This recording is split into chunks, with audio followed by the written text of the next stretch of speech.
नुनो मोनदों जायफ्रा मोजां खोथाखौ सिन्था खालामनो हादों जाय आर्टिस्टफ्रा मोजां खोथा सिन्था खालामदों दिनै बिथांमोना परिबर्तननि थाखाय सोलायनांगौनि थाखाय खामानि मावबाय थानायखौ नोंथांमोना नुनो मोनदों जों बयबो नुदों मानोना दिनै जों हारिमुनि मानसिफ्राबो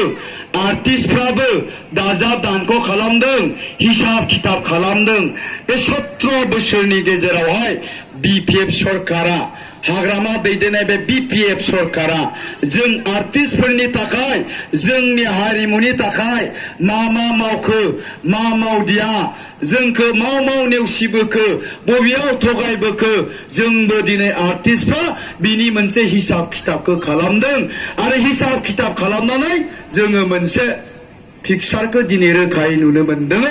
आरो बेखायनो जायफ्रा दिनै मोजां खोथा सिन्था खालामदों आर्टिस्टफ्रा जाय महरगिरिफ्रा दिनै मोजां खोथाखौ बुजिनो हादों बिथांमोनाबो दिनै परिबर्तननि थाखाय सोलायनांगौनि थाखाय खामानि मावबाय दङ आरो जाय आर्टिस्टफ्रा टेम्परारि दिनैनि दिनाव नैबे बिसायख'थिनि समाव खालि गरसे गरनै थाखा फैसानि खोथाखौ सिन्ता खालामदों बिथांमोना बिपिएफजों गिदिंनाय जों नुनो मोनदों दा खिन्थु जायफोर आर्टिस्टफ्रा मोजां सिन्ता खालामदों बिथांमोना इउपिपिएलनि जानानै खामानि मावगासिनो दं मानोना बे 17 बोसोर हिसाब खिताब खालामनायनि उनावहाय जों नुनो मोनबाय बे 17 बोसोराव बिपिएफ सरकारा जों आर्टिस्टफोरनि गायसंनांगौनि थाखाय जों आर्टिस्टफ्रा मेथाइ रोजाबनाय मोसानाय एक्टिं खालामनायखौ प्रफेशनेल लानो हानांगौनि थाखाय जेबो खामानि मावाखिसै जायनि थाखाय जोंनि गेजेराव दिनै जोंनि बर'नि गुबै हारिमु बागुरुम्बा मोसानाय खेराइ मोसानाय बेफोर गासिबो गोमालांबाय खाम दामग्रा गैलिया सिफुं सुग्रा गैलिया बागुरुम्बा मोसाग्रा गैलिया खेराइ मोसाग्रा गैलिया दा बेखायनो जों बुंबोबाय थादोंमोन बैफोर हारिमुखौ जुदि जों लाखिनो गोनांब्ला सासे खेराइ मोसाग्रा सासे बागुरुम्बा मोसाग्रा बै सिख्लासा गथ'नो स्कलारशिप होनांगौ बिसोरनो थांना थानायनि बेबस्थाखौ खालामनांगौ जायफोर खाम दामदों सिफुं सुदों सेरजा दामदों जों बेफोर खोथाखौ बुंबोबाय थादों नाथाय बे 17 बोसोराव बिथांमोना बेफोरनि थाखाय जेबो पलिसि लायाखिसै बेबायदिनो जों सिनेमा बानायग्राफ्राबो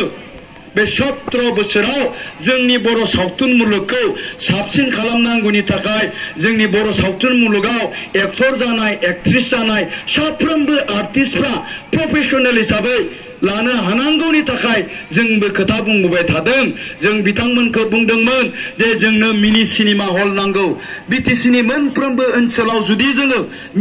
मिनि सिनेमा हल बानायोबा 60-70टा मिनि सिनेमा हल जोङो बानायनो हायो आरो बेबायदि जायोब्ला जों सावथुन दिहुनग्राफ्रा जों आर्टिस्टफ्रा बे सिनेमाखौनो प्रफेशनेल हिसाबै लानो हागोन आरो प्रफेशनेल हिसाबै जों आर्टिस्टफ्रा लानो हायोब्ला जोंनि बे सिनेमायाबो मोनसे समाव थाइलेण्डनि बायदि गुबुन हादोराव नायजागोन जों बेफोर खोथाखौ बुंबोबाय थादों नाथाय बे 17 बोसोराव बिथांमोना बेफोरनि जेबो खामानि मावाखिसै बिनि थाखायनो जोङो थांनाय 5 इयार्स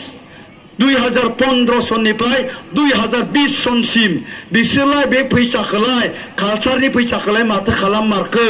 सिनेमा एन्ड कालचारनि फैसाखौलाय बहाथो बाहायमारखो होननानै 2015 सननिफ्राय 2020 थारमाने लास्ट 5 इयार्सखौ जोङो आरटिआई खालामदों रायजो राजा नोंथांमोन हारिमुनि मानसिफ्रा आरटिआई खालामनायनि उनाव जों नुनो मोनबाय जोंनियाव गोलाव लिस्ट दं आंनियाव मबाइलावनो बेफोर डाटाया दङ नायबाय जोङो सोर मा मावखो मा खालामखो बे 5 बोसोराव खालि 5 बोसोरनिखौल' नायदों जोङो गुबुन बोसोरनिखौ नायबावाखैसो बे 5 बोसोरनि गेजेरावनो जों नुबाय इएमनि पिए जाय सिनेमा एन्ड कालचार डिपार्टमेन्टनि इएमनि पिए बिथाङा गावनि हिन्जावनि नामाव बे 5 बोसोराव सिनेमा दिहुननायनि नामाव 4 लाख 5 लाख 4 लाख 5 लाख खनब्रै दिहुननानै फैसा लांबाय बे जोंनि थाखाय आर्टिस्टफोरनि थाखाय जोबोर लासिंसिं आरो दुखुनांथाव बिनि उनाव नायबावबाय जोङो गोलाव लिस्टखौ जायफ्रा सिनेमा बानायनायनि नामाव फैसा मोनबाय 5 लाख 6 लाख 7 लाख 8 लाख थाखा बिसोरखौ जों रावखौबो सिनायनो हाया रावबो सिनेमा बानायग्राबो नङा रावबो आर्टिस्टबो नङा सोरबा थिकादार सोरबा बिपिएफनि लिडारनि फिसाला सोरबा बिपिएफनि लिडारनि बाय बाहागि सोरबा पिएनि बाय बाहागि बेबायदि बिनि उनावहाय 5,000 10,000 15,000 IVS होयो मेथाइ रोजाबग्रा मोसाग्राफोरनो दा बिनि लिस्टखौबो नायबाय जोङो बेवहाय रावबो मेथाइ रोजाबग्रा गैया रावबो मोसाग्रा गैया रावबो आर्टिस्ट गैया 100 जननि गेजेराव दंथारोबा 3 4ल' दङ बाखि गासैबो बिपिएफनि नेता पार्टी नेताफोरनि बाय बाहागि बा बिपिएफनि वर्कारफ्रा बे 5,000 10,000 खौबो आर्टिस्टनि नाम लानानै दिहुननानै जाजोबदों रायजो राजा नोंथांमोन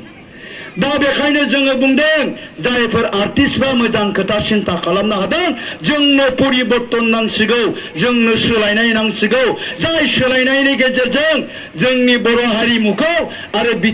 बिटिसिआव थानाय गुबुन गुबुन हारिनि हारिफ्रा जाहाथे गावबा गावनि हारिमुखौ कालचारखौ हमथानानै लाखिनो हायो आरो साफ्रोमबो आर्टिस्टफ्रा जाहाथे मोसानानै मेथाइ खननानै एक्टिं खालामनानै थांना थानायनि राहाखौ दिहुनना लानो हायो बिनि थाखाय जोंनो सोलायनांगौनि बे खोथाखौ सिन्था खालामनानै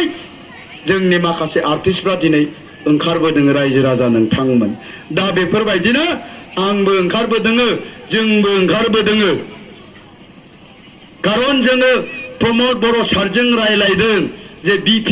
इउपिपिएल सरकाराव फैनायनि उनावहाय बे बिपिएफआ 17 बोसोराव जायखौ मावनो हायाखै हारिमुनि बिथिङाव सिनेमानि बिथिङाव जे बेखौ आङो 5 बोसोरनि गेजेरावनो माखासे डिजाइन खालामनानै माखासे कनसेप्ट लानानै खामानि मावगोन आरो 5 बोसोरनि गेजेराव 17 बोसोर बिपिएफआ जायखौ मावाखै जोङो बेखौ मावफुंनानै होगोन होननानै जोंनो खोथा होदों प्रमद बर' सारा आरो जोङो रायजो राजा आर्टिस्टफोरनो जोङो खोथा होदों